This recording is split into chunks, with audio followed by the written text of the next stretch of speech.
Lady Gaga ses analizi. Yapalım bakalım Yasin Berk bu. En çok sorular. Bir daha zaten bunları bir kere cevaplayacağım. Bir daha da artık Lady Gaga'yı daha yapmayacağım. Bakın 100 kere yaptım. American Music Awards, hold please. And Kelly. Çok güzel bir erkek vokal. I just want to hear you say it. Bu herhalde daha önceden planlanmış bir şey ama yani orada çünkü mikrofon yok. I want that Italian. I want that Italian. Yani mikrofon şuradaymış yanda. Coming right up, mikrofon çok Robert. da yok.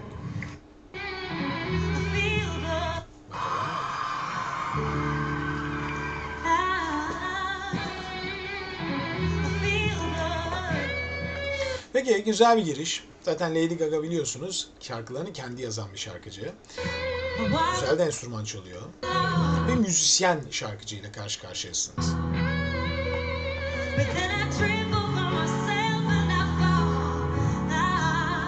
Bir kere hani bu kayıt eğer playback değilse bu kadar bir insan yürüyerek hiç nefesini titretmeden, sesini titretmeden şarkı söylemesi bile buna ne kadar çok çalıştığını gösteren bir şey. Bakın. Bakın. Bak.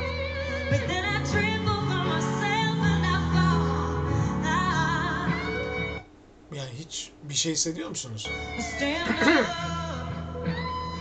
Üstünü çıkarıyor, şudur budur. Tizleri ne kadar parlak çıkıyor, ne kadar net çıkıyor. Sesini hep çok clean, çok tertemiz bir pozisyonda kullanıyor. Hiç pozisyonunda problem yok. Güzel bir teknikle kullanıyor. Burada bir şeyler yapıyor ki. Küfür ediyor.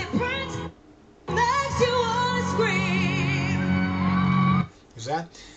Güzel bir giriş. Gerçekten güzel bir giriş. Net bir ses. Doğru teknikte giren bir ses. Bir de en büyük özelliği yani o yürüyüş, sahneyi oynarken de sanki müzikal oyuncusu gibi. Sesinde bir titreme yok. Çok çalışmış. Çok çalışılmış şeyler arkadaşlar. Yani hani bir insan çok fazla övmek değil bu niyetim. Ya şöyle aman aman böyle aman ya abarttığımı düşünüyorsunuz. Ama bu yapılan her şey yani kim olursa olsun, ne olursa olsun isim önemsiz.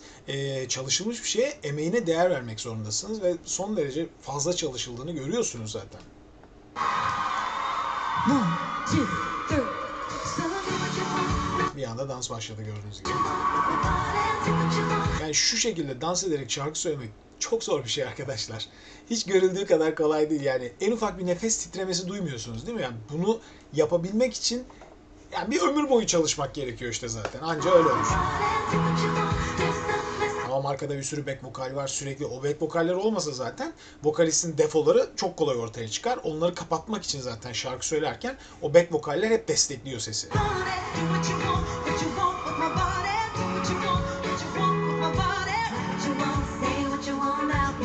Ama böyle şeyler kültür işleri arkadaşlar. Yani neyin kültürü? Ülkenizde bu tarz müzik yapılacak önce. Bunun dinleyicisi olacak. Siz de onlarla büyüyeceksiniz. Yani bizde müzikal çok azdır mesela. Oysaki müzikaller biliyorsunuz hep hareket ederek, ifadelerle, tiyatro yaparak, dans ederek söylenen şeylerdir. Bizde bunlar daha az, sınırlı olduğu için yetişen gençlerimiz bundan bir haber yetişiyorlar. Fakat Amerika'da, İngiltere'de bunlar çok daha fazla olduğu için yetişen çocuklar bunun daha fazla kulağına yer ediyor, daha fazla izliyor, daha fazla dans ederek söylemeye alışkın ve o yaşlarda daha erken başlama şansına sahip oluyorlar. Tamamen kültürden kastım o.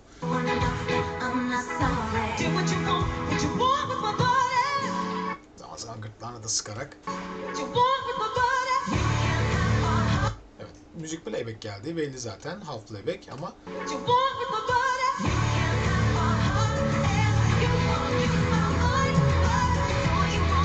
çok güzel sesin içinde. Burada Rihanna'da olmayan şey var. Rihanna bazen sanki böyle ayağa kayıp düşüyor gibi. Müziğin içinden tamamen çıkıyor, terk ediyor gibi bazen. Bazen çok içinde, bazen tamamen dışında. Ama burada Lady Gaga tamamen şarkının içinde kalmış. Muhtemelen kendi yazdığı şarkılardaki, yani kendi şarkı yazan birinin farkı.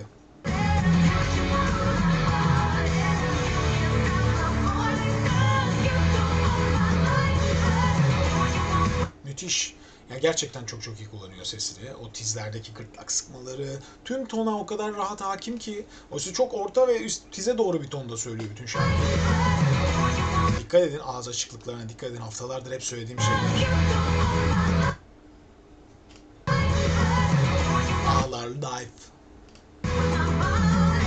Bade. Bütün hiçbir harf kapalı değil.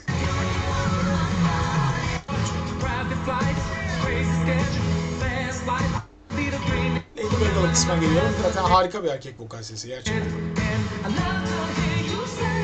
Hani bütün her zaman şöyle söylerim, yani siyahi tenliler bu dünyada özel yaratılmışlar. Gerçekten özel yaratılmışlar. Yani spordan tutun pek çok alanda çok başarılılar gerçekten. Özellikle ses tonları bakımından benzersiz. Benzersiz bir ses. Yani bir sesin siyahi olduğunu hemen anlarsınız. Çok çok lezzetli ve güzel bir ses. Yumuşacık bir renk. Biraz hızlı geçiyorum. Hızlı geçiyorum. Şimdi de yerlerde. Bak burada bir titredi, artık normal. Yerlere uçuyor.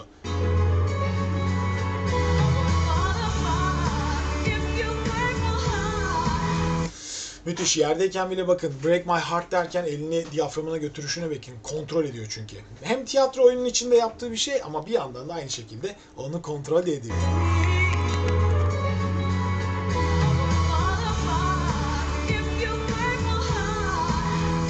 Görüyorsunuz değil mi karnına konuşuyor? Şurada izleyin. Orada ayarlıyor. Çünkü neden ayarlıyor? Bir sonrasında tize çıkacakmış. İzleyin. Orada tizde zaten hemen ve sesi çıkarmak için diyaframından desteğini çok güzel alıyor. Ekstra bir nefes geliyor. Çok iyi bakın. Orada şu hemen ayağına bakın. O en tiz sesle nasıl diyaframını bir kez daha sıkmış. Geliyor. İzleyin. Şuradaki diyaframına bakın. Mükemmel. Gerçekten ders gibi arkadaşlar. Görüyorsunuz değil mi? Şu harekete bir daha bakın.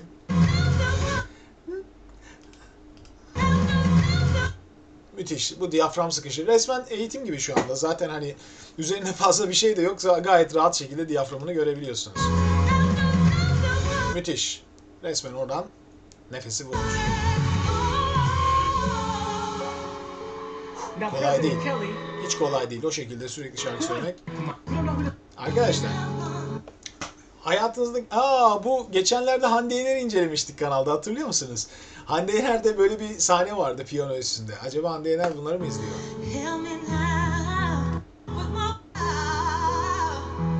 Evet, piyano üstünde yuvarlanmalar falan.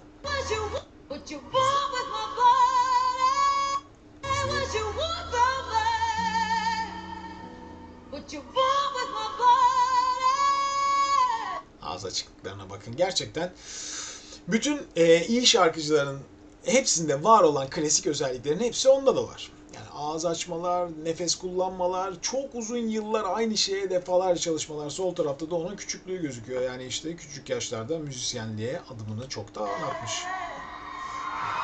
Çok da güzel, yumuşak bir rengi var gerçekten.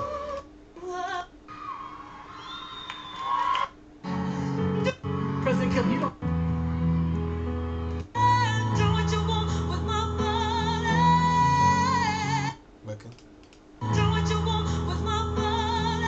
Ağız açıklıklarına bakın arkadaşlar. Bunlar çalışmanın ürünleri. Bunlar yani hani ben böyle işte doğuştan bir sesim var ve bak nasıl söylüyorum değil. Yani böyle yetenek, hani diyoruz ya işte ses nasıl geliştirilir, ses nasıl gelişir.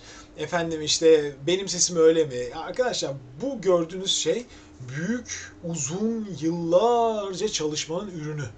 Gerçekten çok uzun yıllar çalışmanın ürünü. Bu insanlar böyle doğmuyorlar. Yani böyle şarkı söyleyerek bu kadar usta olarak doğmuyorlar. Yetiştiriyorlar kendilerine. Bakın. Hiç kapalı ağız yok değil mi? Hep seyirciyle iletişim var. Bir de bakın orada. Bu söylediği şey arkadaşlar kendi zaten çok emin olduğu, kendi kültürünün ürünü olan bir şarkı biçimi. Yaptığı nameler de o kültüre ait nameler. Tabii bize uyarladığınız zaman bizde de çok iyi şarkıcılar var. Ama biz nasıl düşüneceğiz?